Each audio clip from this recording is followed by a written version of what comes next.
What's going on, everybody, and welcome to J Sports Seattle. In this video, I'm going to be talking about the Kraken. This will be my first video on them, considering that the NHL season just started. I'm going to be talking about the game we're going to play today against the Golden Knights, as well as how I think the season's going to go and my expectations for them. So if you like the video, make sure to like, comment, subscribe, and share for more Kraken and Seattle sports content. And without further ado, let's get on with the video. Alright, so Kraken played their first game today in about 4.5 hours as of the making of this video, October 10th. And we faced the reigning champs in the Golden Knights.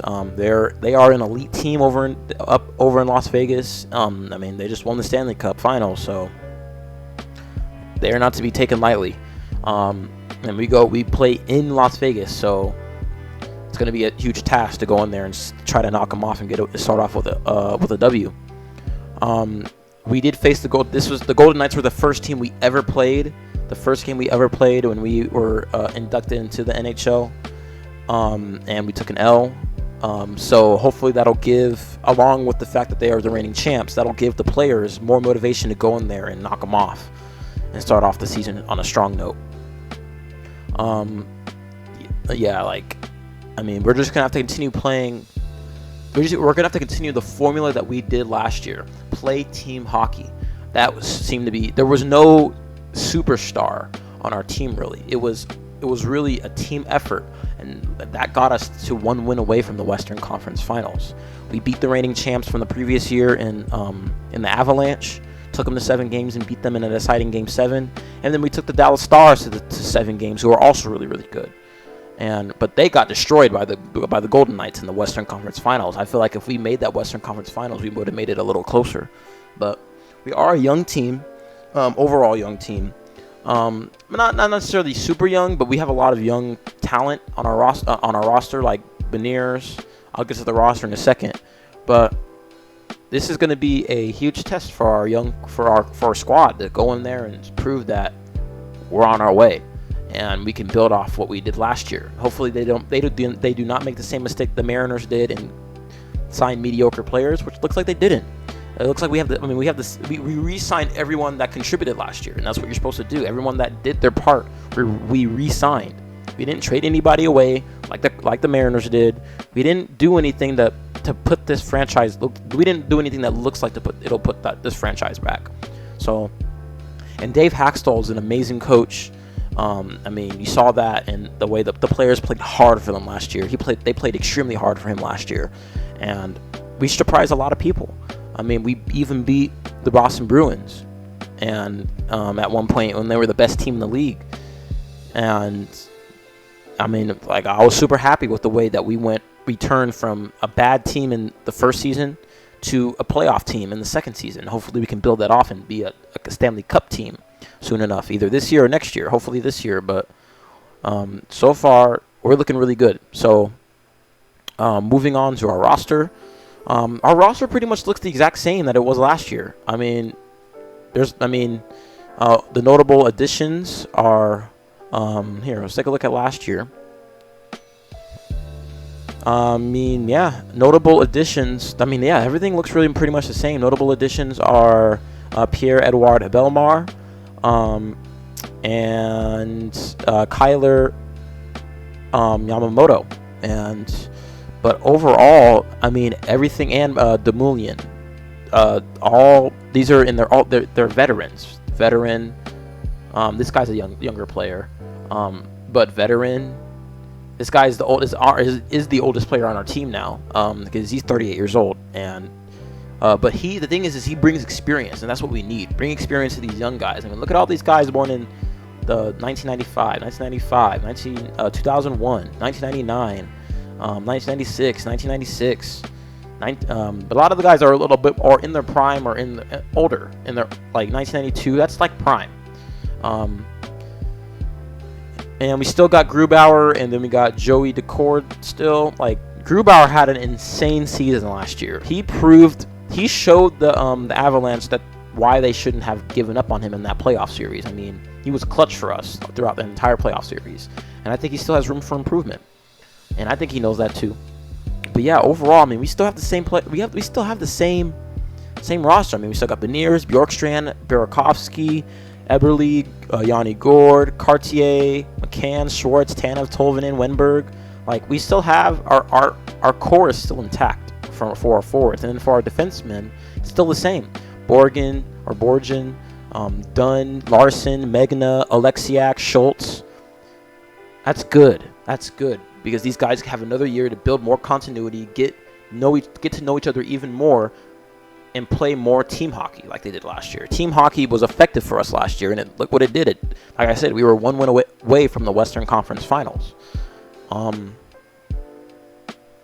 see. Let me see. Like, notable absences are Donato, Froden, Geeky, Hayden, McColeman, Sprong, and Shane Wright. He's still with the team, but I'll get to him in a second. But Fleury, Olofsson, Susie, and then Martin Jones. But overall, it's all the same. If anything, we just subtracted all those players that didn't really do much for this team, kept our ones that did, and bring in some new players that can contribute, such as Yamamoto, such as Belmar. So it's good to see that, and Demolian, who can come and bring in veteran experience. But I'm going to move on to Shane Wright. Speaking of him, so after strong camp, Kraken prospects Shane Wright, Riker Evans sent down to fine-tune. So they're not ready just yet. I mean, they're young. Shane Wright is 19 years old. He is 2 years younger than me, and he is, he's ready to go. He's ready to go. He just needs to, like it says here, and he just needs to be fine-tuned, and he will be good. He'll be good. And he has, like I said, he has Haxtell as his head coach. So he's in good hands. And then Evans is 21, so he's also like really young, same age as me. And they're reassigned to the Coachella Valley Firebirds, the Kraken's top affiliate. I said, on Wright, let's see. Yeah. So on Wright, we had a real clear, plain discussion in terms of the areas that we want to see him focus on, and that the coaches and development staff will be focusing on him in the American Hockey League. Coach Dave Haxtell said. That said, Wright made strides during and after a 2022-2023 season that was all over the place. The team's 4th overall pick in 2022 made the Kraken's opening night roster right off the bat, but was scratched more than he played. He won World Juniors Gold, returned to his junior team, joined an AHL playoffs run in progress, and skated in Game 7 of the Calder Cup final. He then rolled up the training camp with a different attitude. He looked like a guy that was free to go and play the game, Haxtell said. Little bit less stress on him. He was more comfortable in everything he was doing. This is perfect. This is what you want to see in a young guy. When you have a young guy that comes into training camp poised and just like they are like a veteran, that's how you know he's going to be good in this league and good for our team, because he knows what he needs to do. He knows that he is young and he has much to improve, but he knows he's gotten better compared to last year. Right? The projected top overall draft pick since he was in about the 9th grade, ultimately wasn't taken by the Montreal Canadiens at number 1. The next 2 teams passed on him as well. People wondered why. Both Haxtell and Kraken general manager Ron Francis, and Ron Francis has been amazing, by the way. Like, he has turned this team from a trash gutter team to a playoff team in a span of a year. That's insane. That is absolutely insane. And I give props to Ron Francis for that, man. Mariners, keep note. Keep track. Like, look at the Kraken and see what they're doing. Because 2 years in and they're already making the playoffs and making noise. So, but anyway, general manager Ron Francis acknowledged the summer immediately after being drafted is a weird one. Perhaps especially in this case.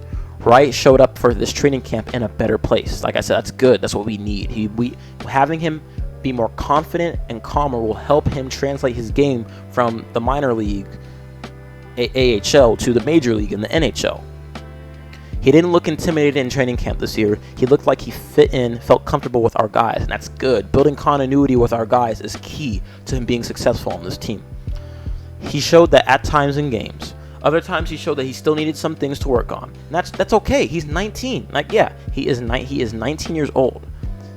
Like, that's okay.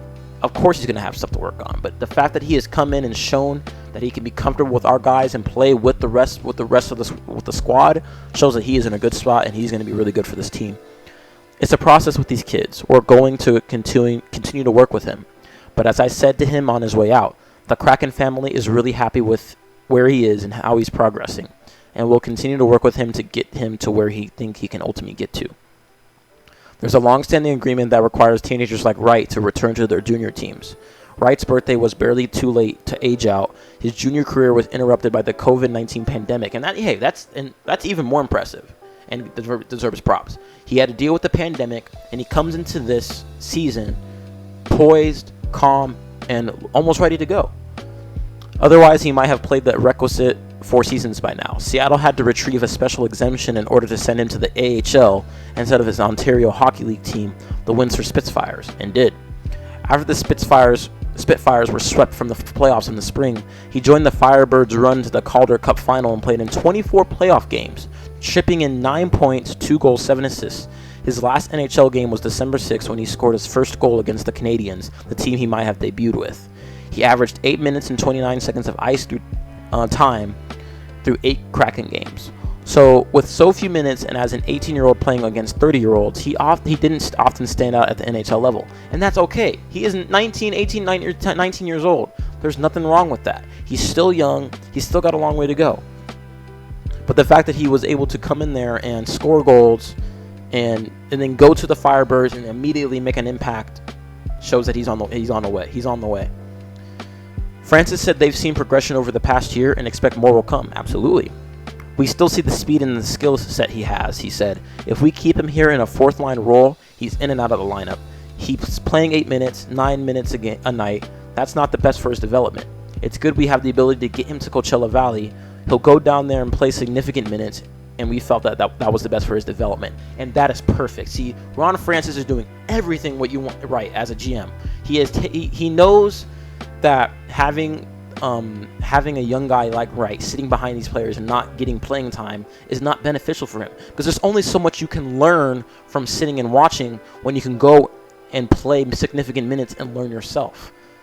And by him going to the Coachella Firebirds, the Coachella Valley Firebirds, and playing significant minutes, and him producing, shows that he is able to apply what he has learned on the minor scale level and build on that while not having to sit behind and not play a few minutes. So that's very good, and a very good job by our GM. Evans received a longer look than he might have due to an undisclosed issue that kept the Kraken's top offensive defenseman and highest paid player, Vince Dunn, at a training camp for more than a week. Evans got to play with Dunn's usual partner, Adam Larson, and his puck management in the offensive zone was praised. He appeared in 5 of 6 preseason games. Dunn is seemingly close to a return to game action, which made Evans' opening night inclusion unlikely. He's going to be a player for us, Francis said with a chuckle. He had a real strong camp, had a real strong season last year with the Firebirds. All-Star game, AHL Rookie of the Year. We just felt it's important for him to go down there and play the minutes he's going to play down there. If we need him, he'll come up with that sort of confidence he showed here, step into the league, and then force us to send him back again. And that's okay. Like, he can go down there, just like with Wright. Go down there, do your job, play your game. When we need him, we'll grab him. And then when we don't need him, we'll send him back down. And that's okay, because he'll come, like Francis said, he will come to the big leagues with that confidence that we expect him to have. Haxtell said it was no easy decision to send Evans down, but he's in a great position, presumably for a recall. I thought Riker had an outstanding camp. I'm extremely happy with where he's at, the coach said. What he did, his body of work through training camp, the growth in 1 year, has been outstanding. He's done all of the right things. He's dug in with the people that are there to help him. That's good. Okay, so here are some notes. Kraken forward John Hayden, defenseman Cale Fleury, and goaltender Chris Dredger all cleared waivers and were reassigned to the Firebirds, who opened the regular season Friday. Coachella Valley's one-game preseason consisted of Sunday's 3-1 loss to the Henderson Silver Knights. Another home game was scheduled for Friday, but it was canceled because of a power outage. And then 2 former Kraken goaltenders were waived Sunday. Martin Jones, who handled most of the first half of last season in net, was waived by the Toronto Maple Leafs after signing a 1-year, $875,000 contract on August 9th. Magnus Hellberg was reclaimed by the Kraken from the Ottawa Senators last year, then lost again via waivers. The Red Wings claimed the on-the-go goalie, and he appeared in 17 games for Detroit last season. Hellberg signed with the Pittsburgh Penguins as a free agent this summer and was back on the waivers this weekend. So the guys that we had last year, they're not looking like they're going to be on a team this year. Not looking too hot for them. But they gave us their all, and all I got to say is I got to be grateful for that. So, but this is good. So far, it sound like we're in a really good spot, especially with our young guys. Haxtell and Ron Francis are very, very happy with the young guys, and I judge their judgment considering that they've taken this team from a crappy team in year 1 to a playoff team in year 2. So whatever they say holds weight. And like I said, Mariners, take note. But yeah, and then going back to Edward Bellemare. Actually, here's a good thing. The good part about him signing with the Kraken. He is reunited with his coach when he was coach on the Flyers. So that's good. More continuity. So he knows what. So Haxel knows Bellemare and knows what he brings to the table. And he can use that to incorporate his knowledge and his skill set into our team, and that'll help the other guys and the young players we have as well to build and be better. And I'm super happy with that, and I'm excited to see how the season will go. And I'm going to be tuning into this game 1, and hopefully we can knock off these the reigning champs and the Golden Knights. But I think that's all I have for this video. I will be making more Kraken videos soon enough. I don't know when. But I will be making another Seahawks video soon, previewing the Bengals game, probably closer to the end of the week. Yeah, that's pretty much all I have for this video. So if you liked the video, make sure to like, comment, subscribe, and share for more Kraken and Seattle sports content. Thank you for stopping by. Have a good day, and go Hawks, go Mariners, and go Kraken.